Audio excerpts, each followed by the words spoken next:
అత్యాధునిక సౌకర్యాలతో అందరికీ అందుబాటు ధరల్లో మీకు స్వాగతం పలుకుతుంది Ravipriya function hall AC, 3rd floor, Ravipriya mall, Guntur road, Ongole. 500 seating capacity, AC dining hall, AC bedrooms కలవు మరియు విశాలమైన పార్కింగ్, జనరేటర్ సౌకర్యం కలదు. వివాహాది శుభకార్యాలకు, నిశ్చితార్థం, ఓణీల ఫంక్షన్, పంచల function, birthday parties, office meetings మొదలగు అన్ని రకాల పార్టీలకు, ఫంక్షన్స్ కు చక్కని వేదిక రవిప్రియ ఫంక్షన్ హాల్ ఏసీ. మీ అభిరుచికి అనుగుణంగా డెకరేషన్ మరియు లైటింగ్ చేయబడును. బుకింగ్ కొరకు సంప్రదించండి చక్కా హరి, సెల్ 9849150375, చక్కా Krishna, cell 9293557721, Ramakrishna, cell 9703498498. Ravipriya function hall AC, 3rd floor, Ravipriya mall, Guntur road, Ongole. మాజీ ఎమ్మెల్యే దామచల జనార్దన్ వాడుతున్న పదయాలం దారుణంగా ఉంటోందని మాజీ మంత్రి, ఒంగోలు శాసనసభ్యులు బాలినేని శ్రీనివాసరెడ్డి అన్నారు.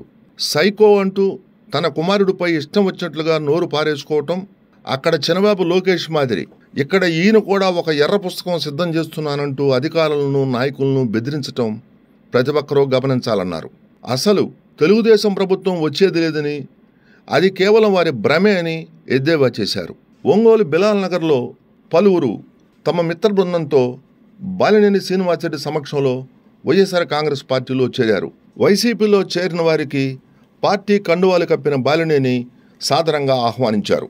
ఈ సందర్భంగా పార్టీలో చేరిన వారు మాట్లాడుతూ బాలినేని అంటేనే ఒక భరోసా అని, తాము తెలుగుదేశం పార్టీలో ఇన్నాళ్లు ఉన్న బాలినేని శ్రీనివాసరెడ్డి ఎన్నడూ తమపై ఎటువంటి ఒత్తిడి తీసుకురాలేదని చెప్పారు.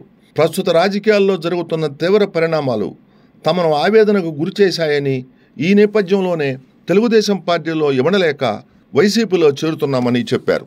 తాను ఇన్నాళ్లు మాదిరిగా నమ్మక ద్రోహంలో దగ్గరకు రానిచ్చే ప్రసక్తే లేదని, నమ్మకస్తులు ఎవరో గుర్తించి వారి ఎదుగుదలకు తప్పకుండా అండగా ఉంటానని బాలినేని అభయమిచ్చారు. భవనానికి పునాది ఎలాంటిదో పార్టీకి కార్యకర్తలు అలాంటి వారిని తప్పకుండా కార్యకర్తలకు ఎదుగుదలకు తాను నిత్యం కృషి చేస్తానని హామీ ఇచ్చారు.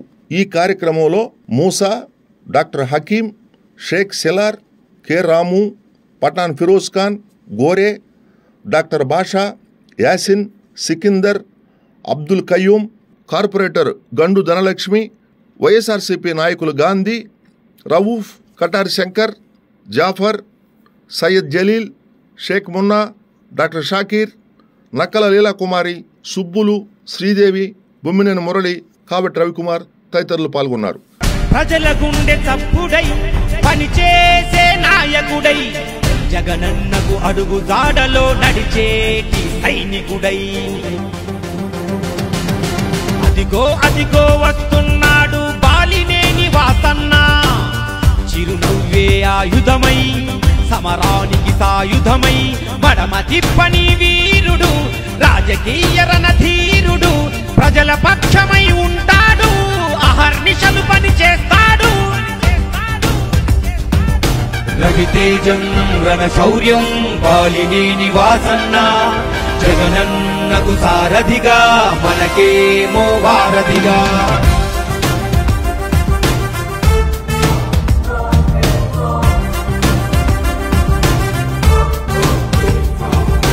చీకటి బతుకుల్లో వేకువ వెలుగులకై, పేదల గుండెల్లో ఆశలు నింపుటకై, జనగలమే తన బలమై, జనహితమే తన మతమై, ప్రభవించిన సంభవమై, ప్రజా సంకల్పమై. ఓ బాలినేని వాసన్న, ఓ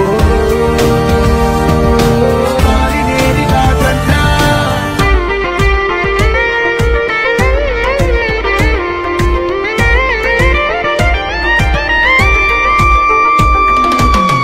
ఒంగోలు ఎన్నికల్లో మన జెండా ఎగురుటకై, నవరత్నం నజరానా అందరికీ చేరుటకై, రాజన్న ప్రభుత్వంలో పనిచేసిన ఉత్తముడు వాసన్న మన హితుడు, మన అందరి ప్రియతముడు. రవి రవితేజం రణశౌర్యం బాలినేని వాసన్న జగనన్నకు సారథిగా మనకేమో వారధిగా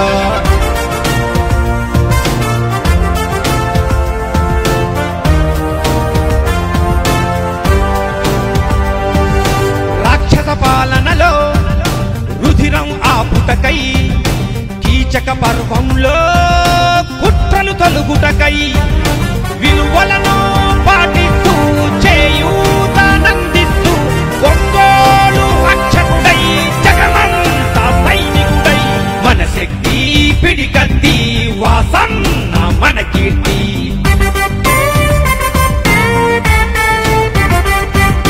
రవితేజం రణశౌర్యం బాలినేని వాసన్న జగనన్నకు సారథిగా మనకేమో వారధిగా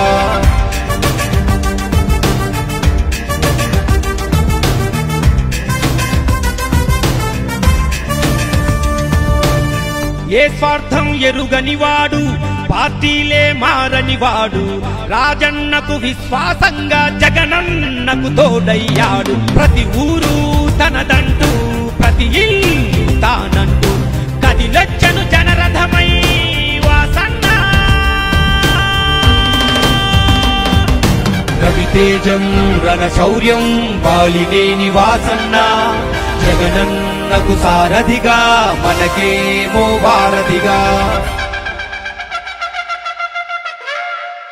ఎగరేద్దాం రా జెండా మన ఒంగోలు నిండా ఎగరేద్దాం రా జెండా మన ఒంగోలు నిండా జననేత జగనన్న జయకేతన మీ జెండా వైఎస్ఆర్ సిపి జెండా వాసన్నే మన అండా దండెత్తి కదులుతున్నడే అన్న వాసన్న గుండెల్లో నిలిచినోడు బాలినేని వాసన్న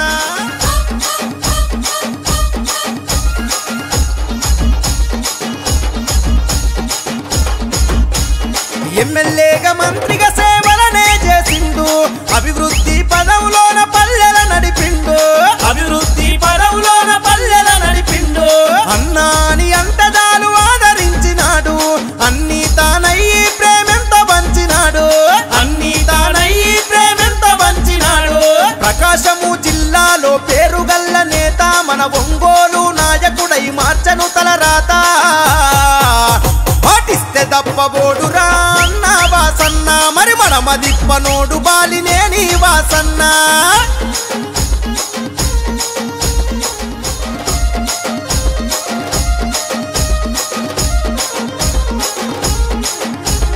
నిరుపేదలకు ఇళ్లను కట్టించిన ఘనత నీటి కొరత తీర్చి ఊపిరి పోసిన చరిత నీటి కొరత తీర్చి ఊపిరి పోసిన చరిత మల్లవరం డ్యామును నిర్మించినాడు రన్న మన పంట సేలలో నీరై పారినాడు రన్న పంట సేలలో నీరై పారినాడు రన్న వైద్య విద్య సదుపాయాలెన్నో అందించే పేదల పెన్నిదిగా అన్న పేరునెంతోగాంచే అరే రైతు కూలి మెచ్చినట్టి జనం బిడ్డడన్న మన రామ సక్కనోడు శ్రీనివాసు రెడ్డన్న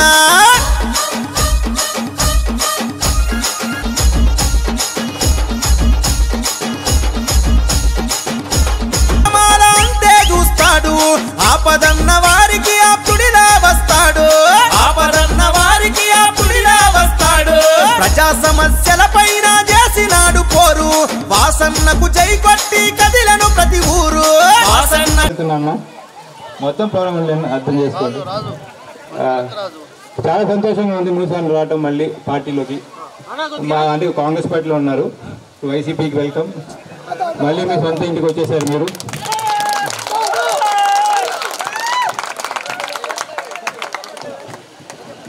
ఆల్మోస్ట్ ఈ నేను చూస్తున్నా కదా, బలరాం కాలనీ, బిల్లా నగర్ అన్ని ఆల్మోస్ట్ ప్రతి ఒక్కరు పార్టీ వైసీపీలో జాయిన్ అయిపోతున్నారు. ఇంకా ఆల్మోస్ట్ ఎప్పుడు అని మెజార్టీ వస్తుంది నాకు తెలిసిన వరకు ఈసారి. ఎందుకంటే జగన్ స్కీమ్స్, ఆయన స్కీమ్స్ వల్ల చాలా మంది బెనిఫిట్ అయ్యారు. అభివృద్ధి లేదు అంటారు. పబ్లిక్కి డబ్బులు ఇవ్వడం అభివృద్ధి కాదా, వాళ్ళు బాగుపట్టే అభివృద్ధి కాదా అని పబ్లిక్ని సోంబేలు చేస్తా అంటున్నారు. అదే డబ్బులు ఉండేవాళ్ళు వాళ్ళకి డబ్బులు ఇవ్వకపోతే పబ్లిక్ వాళ్ళు సోంబేర్లు అవుతున్నారు కదా.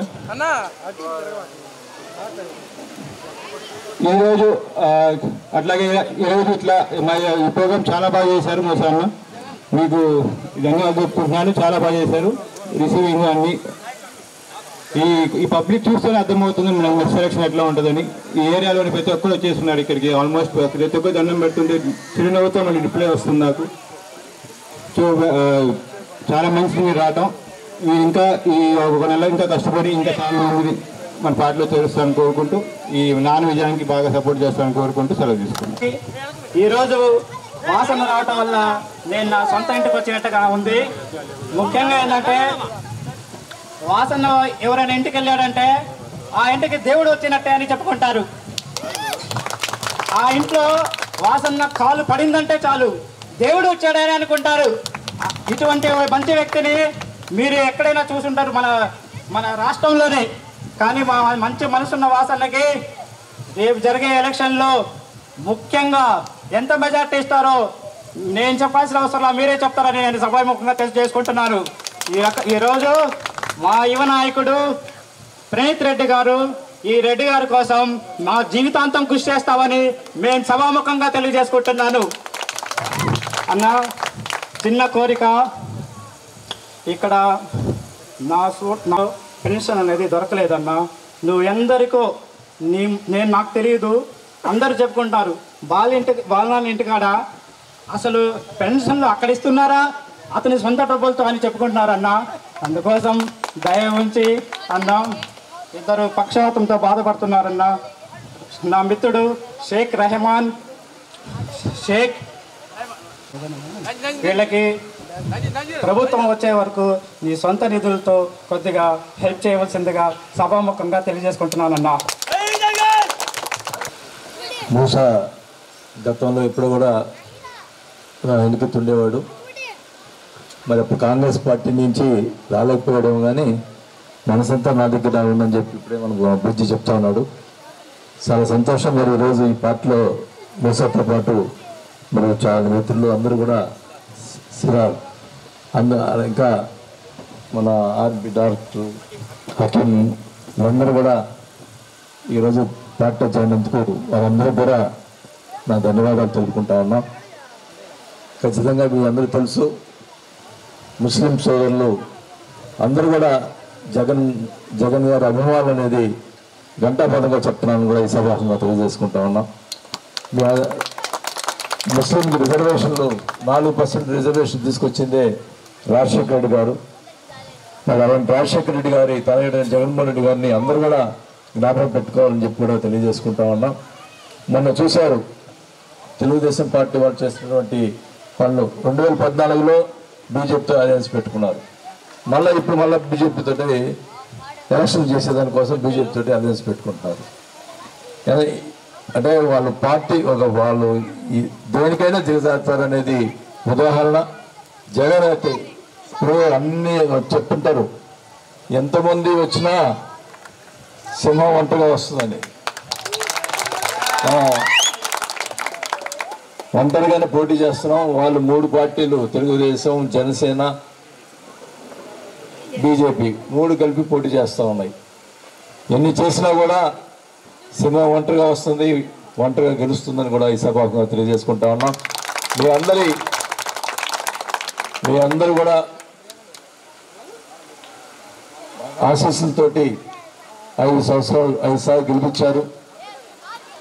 మరి మనం చెప్పినట్టుగా చాలా మందికి పట్టాలు ఇవ్వటం జరిగింది. ఇంకా లేని వాళ్ళు కూడా పట్టాలు పెట్టుకోమని చెప్పాం. ఇల్లు కూడా 9 నెలల లోపల ఇల్లు కట్టిస్తా అని చెప్పి మాట చెప్పాను. ఆ మాట ప్రకారం నిలబెట్టుకుంటామని చెప్పి కూడా ఈ సభలో తెలియజేసుకుంటా ఉన్నా. ఇల్లు లేని వాళ్ళు ఉండకూడదు. ఒక ఇంట్లో పాపం మామూలుగా ఇస్లాం పెట్టుకొని ఎందుకు చూస్తుంటాం, ముస్లిమ్స్లో ఇళ్ళల్లో ఒక ఇంట్లోనే 10 మంది ఉంటారు, ఇరుగ్గా ఉంటారు.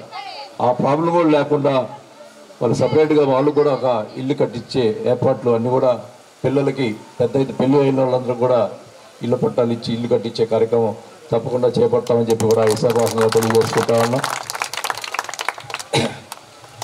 మరి ఈరోజు బీజేపీలో ఏం మాట్లాడుతున్నారు, మొన్న హైదరాబాద్లో అమిత్ షా ఏం మాట్లాడుతున్నారు, మేము వస్తే మీరు గెలిపించండి, బీజేపీని గెలిపించండి, మేము 4% రిజర్వేషన్ తీసేస్తారంట ముస్లిమ్స్కి.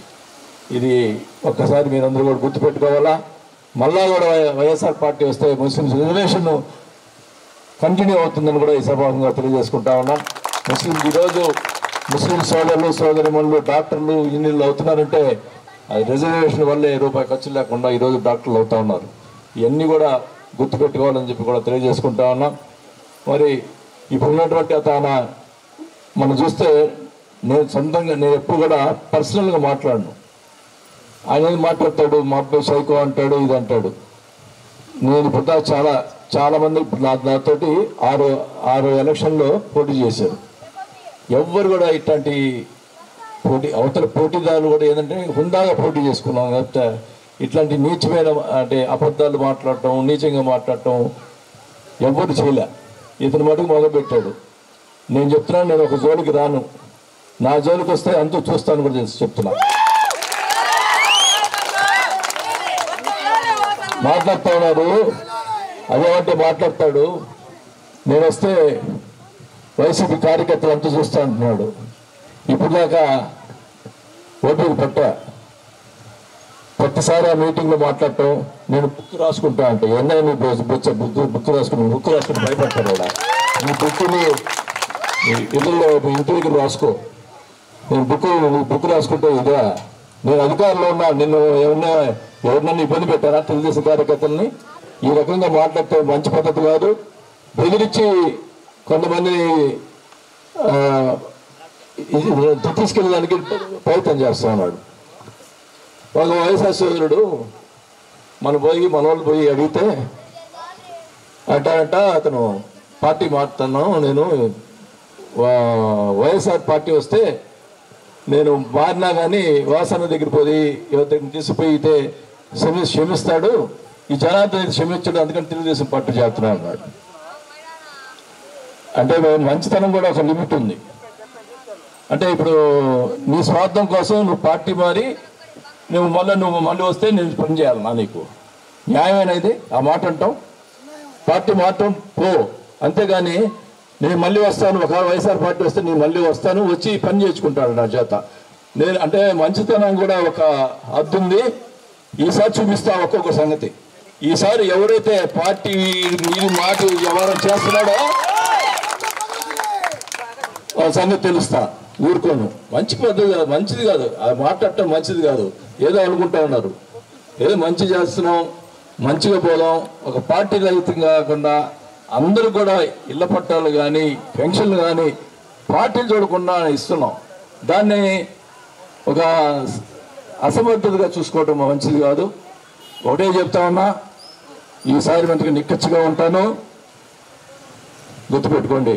నువ్వేదో మా అబ్బాయిని సైకో గీకో అంటున్నావు, ఒళ్ళు జాగ్రత్త పెట్టుకో. నువ్వేదో అనుకుంటా ఉన్నావు, నువ్వు నాకంటే లావు అనుకుంటున్నావు, నీ లావు గీవు మాకు అందుకే సారవు. గుర్తుపెట్టుకో, మాకు వైఎస్ఆర్ సైన్యం ఉంది ఒంగోలులో, గుర్తుపెట్టుకో. నేను ఎట్లంటే మాట్లాడితే ఊరుకోనని కూడా చెప్తున్నా, కబద్దారని కూడా చెప్తా ఉన్నా. ఇది ఏమనుకుంటా ఉన్నావు, ఏదో పానీలు అని చెప్పి పెద్దదానికి వెదకుంటే నీ ఇష్టం వచ్చినట్టు మాట్లాడుతూ ఉన్నావు. ఒళ్ళు బట్టి దగ్గర పెట్టుకొని మాట్లాడు. మర్యాదగా ఉంటే మర్యాదగా ఉంటాం. మాట జారిందా కబద్దారు, గుర్తుపెట్టుకోని చెప్పి తెలుసుకుంటా ఉన్నా. ఈరోజు సోదరుడు మూసా మరి మిత్రులు అందరూ కూడా పార్టీలో చేరినందుకు చాలా సంతోషంగా ఉంది. అలాగే జాఫర్ వీళ్ళందరూ ఆధ్వర్యంలో మరి వీళ్ళందరూ కూడా మొదటి నుంచి పార్టీగా అందరూ కలిసి ఏం జాఫర్ బయట ఉండవు, కలిసి ఉంటున్నావు కదా. అందరూ కూడా కలిసి అందరూ కూడా బాగుండాలి, సంతోషంగా ఉండాలి, దేనికైనా ఇచ్చేయాలని చెప్పి కూడా నేను తెలియజేసుకుంటా ఉన్నా. మీరు ముస్లిం సోదరులకు ఎప్పుడు కూడా నేను నా దగ్గరికి వస్తే నేను చేయగలిగిన సాయం చేస్తున్నాను తప్ప ఎవరిని ఇంటి నుంచి బయట పంపించిన దాఖలాలు లేవని కూడా ఈ సభాముఖంగా తెలియజేసుకుంటా ఉన్నాం. ఎప్పుడు కూడా ఇలాగ మూసా అడిగాడు, కానీ ఎలక్షన్ కోడ్ అవన్నీ నేను చెప్పకూడదు ఇప్పుడు మైక్లో. ఏది అడిగాడు కదా, ఇట్లా అడగకపోయినా నేను ఇంటికి అంటే ఈ వాటికి ఈ పిల్లలు నాకు రాలేదనుకుంటా. గడపకి వచ్చాను. గడప అడిగినప్పుడు కొంతమందికి అడిగిన వాళ్ళకి సొంతంగా ఇస్తున్నాం. అది ఇప్పుడు మైక్లో చెప్పకూడదు. చెప్పి ఏదైనా కానీ పేదవాళ్ళు ఇబ్బంది పడితే మటుకు ఊరుకోను. నా ఆస్తి పోయినా పర్వాలేదు, మా పేదవాళ్ళు అందరూ కూడా బాగుండాలి, అందరూ కూడా సంతోషంగా ఉండాలా. ఇంకా ఎవరైనా ఇబ్బంది ఉన్నా కూడా నేను ఉన్నాను అని చెప్తున్నాను. మీ వాసన ఉన్నాను గుర్తుపెట్టుకోండి. ఖచ్చితంగా అందరూ సాయం చేస్తాను, నా వద్ద కృషి చేస్తానని చెప్పి కూడా తెలియజేసుకుంటూ చెప్పినట్టు నజీర్ రెహమాన్ వాళ్ళందరూ కూడా అన్ని రకాలుగా చూస్తానని చెప్పి కూడా తెలియజేసుకుంటా ఉన్నా. మరి మీరందరూ కూడా మీరే మా సైన్యం, మీరందరూ కూడా సిద్ధంగా ఉన్నారా? సిద్ధంగా ఉన్నారా? Thank you. ఇచ్చాడా సర్వేలు చూసుకుపోయి 120 తక్కువ వయసు అది తెలుసుకో. ముందర అది తెలుసుకొని మాట్లాడు. ఎవరు అదుపులో పెట్టుకో. ఏమవుతో చెప్పి తెలిసి తిరిగి వైఎస్ఆర్ పార్టీ అధికారికి వచ్చినప్పుడు గుర్తు పెట్టుకో. ఏదో భయపెట్టి బెదిరించి మా పార్టీ వస్తుంది, మీరు మా పార్టీ రాకపోతే మేము అందరూ తెలుస్తామని మాట్లాడుతూ ఉన్నావు. నీకు ఫ్రస్ట్రేషన్ ఎక్కువైపోయింది పాపం. నీ ఫ్రస్ట్రేషన్ ఆపుకో, మంచిగా మాట్లాడు, పద్ధతిగా అందరినీ మాట్లాడుకో, పద్ధతిగా చేసుకో. ఎలక్షన్ పద్ధతిగా దాడి తప్పిందా? నేను దాడి తప్పానంటే అది ఎక్కడికో పోతుంది, గుర్తుపెట్టుకో. గత 5 సంవత్సరాల నుండి బిలాల్ నగర్ ఫస్ట్ లైన్లో వార్డు వాలంటీర్గా విధులు నిర్వహిస్తున్నాను. అయితే ఇప్పుడు ఎలక్షన్ కోడ్ పెట్టిన సందర్భంగా ఎన్నికలకు సంబంధించిన కమిషనర్ గారు వార్డు వాలంటీర్ అనే వాళ్ళు ఎలక్షన్లో తిరగకూడదు, పార్టీ ప్రచారాల్లో పాల్గొనకూడదు అనేది ఒకటి విధులు నిర్వహించారు. దానికి సంబంధించి వాళ్ళకి నేను ఎదురవడం ఇష్టం లేక నేను వార్డు వాలంటీర్గా పనిచేస్తున్నాను కాబట్టి దాన్ని నేను ఉద్యోగం అనేది విరమణ చేస్తున్నానని మీ అందరి ముందు చెప్పుకుంటున్నాను. వాసన్న కోసం వాలంటీర్ కాదు, నాకు ఏది పోయినా పర్లేదు, నేను అన్నని గెలిపించుకోవడమే నా ఉద్దేశం. వాలంటీర్ అనేది కాదు, ఏ ఉద్యోగం అయినా కూడా నేను వదులుకుంటాను. అన్న కోసం, అన్నని గెలిపించడం కోసం, ఎవరి కోసమైనా ఎవరితోటైనా ఎదురు తిరగడానికి సిద్ధంగా ఉన్నాను. ముఖ్యంగా టీడీపీ వాళ్ళతో అయితే ముందుంటా నేను. వాళ్ళు ఏదన్నా అన్నా కూడా నేను ఒప్పుకోను, ఊరుకోనని సభాముఖంగా అందరికీ వివరిస్తున్నాను. నేను సంతోషిస్తున్నాను తల్లి. నీకు వాలంటీర్ లేకుండా వాసన ఉన్నాడు. నీకు ఎప్పుడు కూడా అన్నగా ఉంటాను తెలియజేసుకుంటా ఉన్నా. మళ్ళీ మన పార్టీ వస్తుంది, ఎందుకంటే నీకు వైభవం వస్తుందని కూడా ఈ సభాముఖంగా మీకు మాటిస్తున్నానమ్మా, సభాముఖంగా తెలియజేసుకుంటా ఉన్నా.